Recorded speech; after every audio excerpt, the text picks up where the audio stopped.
सहज ही अपनी ओर हम चले वतन की ओर।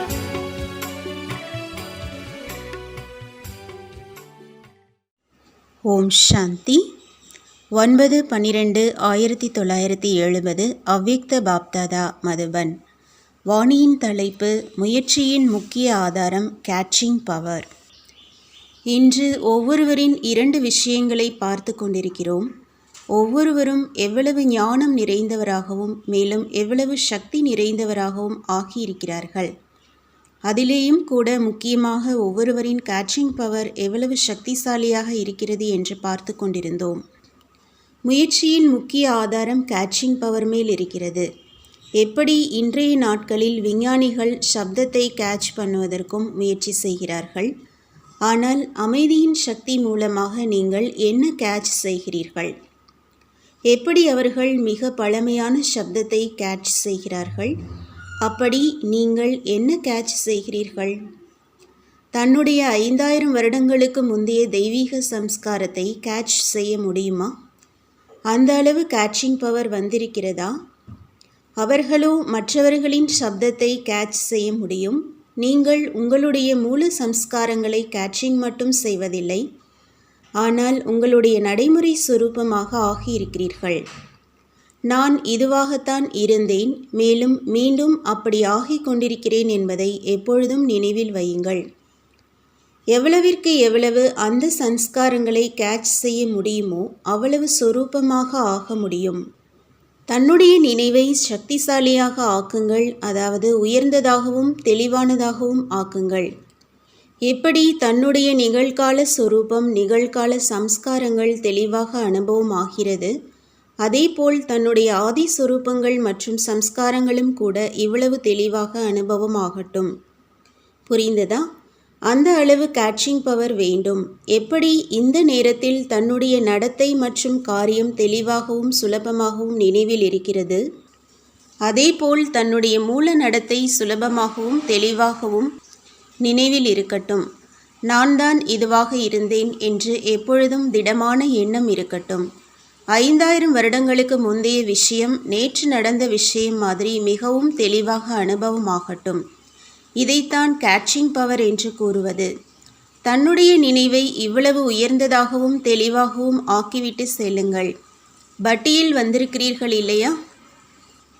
எப்பொழுதும் தன்னுடைய ஆதி சொரூபம் மற்றும் ஆதி சம்ஸ்காரம் எதிரில் தென்படட்டும்.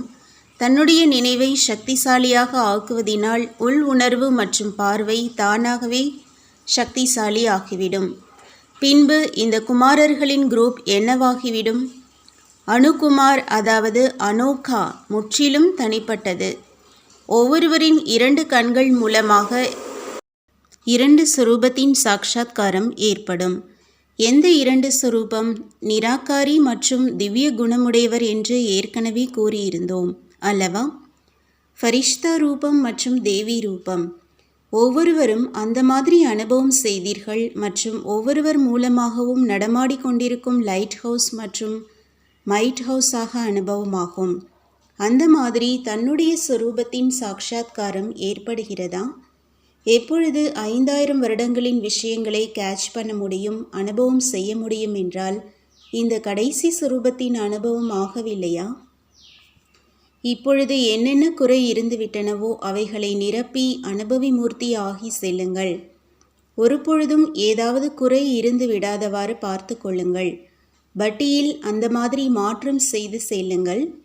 எப்படி எப்பொழுதாவது சத்யுக ஆத்மாக்கள் எப்பொழுது பிரவேசம் ஆகிறார்களோ அப்பொழுது அவர்களுக்கு இந்த முயற்சி செய்யும் வாழ்க்கையின் ஞானம் முற்றிலும் இருப்பதில்லை. அந்த மாதிரி உங்களுடைய பலகீனங்கள் மற்றும் குறைகளின் ஞானமுமே உள்ளடங்கி போய்விடட்டும்.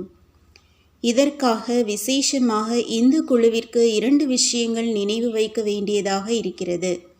அந்த 2 விஷயங்கள் 2 வார்த்தைகளிலேயே இருக்கிறது. ஒன்று கெஸ்ட் ஹவுஸ், விருந்தினர் மாளிகை. 2வது கெட் அவுட், அதாவது வெளியேற வேண்டும். மேலும் இனிமேல் உள்ளே வரக்கூடாது. இந்த பழைய உலகத்தை எப்பொழுதும் கெஸ்ட் ஹவுஸ் என்று புரிந்து கொள்ளுங்கள். பின்பு ஒருபொழுதும் பலகீனம் மற்றும் குறையின் அனுபவம் செய்ய மாட்டீர்கள். எளிதான முயற்சிதான் இல்லையா? இந்த குழுவிற்கு அதிசயம் செய்து காண்பிக்க வேண்டும். எனவே இப்பொழுது ஒரு வினாடி கூட மனம் சொல் செயலின் சேவையில் ரெஸ்ட் எடுக்கக்கூடாது என்ற லட்சியத்தை எப்பொழுதும் வைக்க வேண்டும். அப்பொழுதுதான் பெஸ்ட் ஆவீர்கள். மேலும் பின்பு 21 பிறப்புகள் வரை ரெஸ்ட் எடுப்பீர்கள். புரிந்ததா? ஏனென்றால் இது கடுமையாக வேலை செய்பவர்களின் குழு. கடுமையாக வேலை செய்யும் குழு ஒருபொழுதும் ரெஸ்ட் எடுப்பதில்லை மற்றும் வேஸ்ட் செய்வதும் இல்லை. எனவே இந்த கடுமையான வேலை செய்யும் குழு மற்றும் ஆன்மீக சேவாதாரி குழுவிற்கு சேவையை தவிர வேறெதுவும் ஏற்றதாகவே இருக்காது. இதுதான் பெயர் பெறுவதற்கான வேலை. மேலும் சேவைக்காக தானே முன்வர வேண்டும். அப்பொழுதுதான் பாப் தாதாவிடமிருந்து வாழ்த்துக்கள் கிடைக்கும் என்பதையும் நினைவில் வைத்து கொள்ளுங்கள். உள்ளடக்குவது மற்றும் எதிர்கொள்வது என்பதுதான் நமது இலக்கு என்ற ஸ்லோகனை கடுமையாக வேலை செய்யும் மற்றும் ஆன்மீக சேவாதாரி குழுவிற்கு எப்பொழுதும் நினைவில் வைத்து கொள்ள வேண்டும். இதுதான் இந்த குரூப்பின் ஸ்லோகன் ஆகும். மாயாவை எதிர்கொள்ள வேண்டுமே அன்றி தெய்வீக குடும்பத்தை அல்ல. உள்ளடக்குவது என்றால் என்ன? தன்னுடைய பழைய சம்ஸ்காரங்களை உள்ளடக்க வேண்டும். ஞானம் நிறைந்தவரின் கூடவே சக்தி நிறைந்தவராகவும் ஆக வேண்டும். அப்பொழுதுதான் சேவைக்கு தகுதியானவராக ஆவீர்கள். நல்லது. திலகம் இடும் நிகழ்ச்சியை பார்த்து ராஜ திலக நிகழ்ச்சி நினைவில் வருகிறதா? இந்த திலகம் சம்பூர்ண நிலையில் இருப்பதற்காக இடப்பட்டு இருக்கிறது. பின்பு ராஜ திலகம் கிடைக்கும். இந்த திலகம் உறுதிமொழி மற்றும் பிரதீக்ஷதாவின் திலகமாகும். எவ்வளவு சக்தி இருக்கிறதா? ஆன்மீக சேவாதாரி குரூப்பிற்காக முக்கியமாக இந்த அறிவுரையை கூறுகிறோம். தன்னை எவ்வளவு அதிகாரியாக நினைக்கிறீர்களோ அந்த அளவே மரியாதை கொடுப்பவர்களாகவும் ஆவீர்கள். முதலில் மரியாதை கொடுக்க வேண்டும், பின்பு அதிகாரம் எடுக்க வேண்டும். மரியாதை மற்றும் அதிகாரம் இரண்டும் சேர்ந்தே இருக்கட்டும்.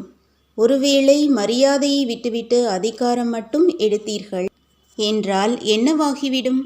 என்னென்ன செய்தீர்களோ அவை அனைத்தும் கெட்டுப்போய்விடும்.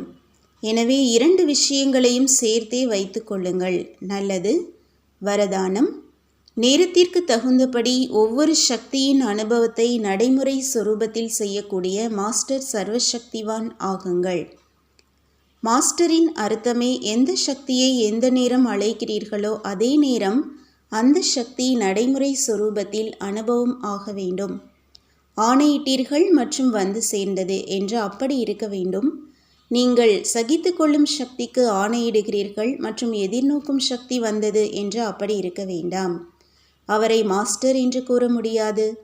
எனவே எந்த நேரம் எந்த சக்தி அவசியமாக இருக்கிறதோ அந்த நேரம் அதே சக்தி காரியத்தில் வருகிறதா என்று முயற்சித்து பாருங்கள்.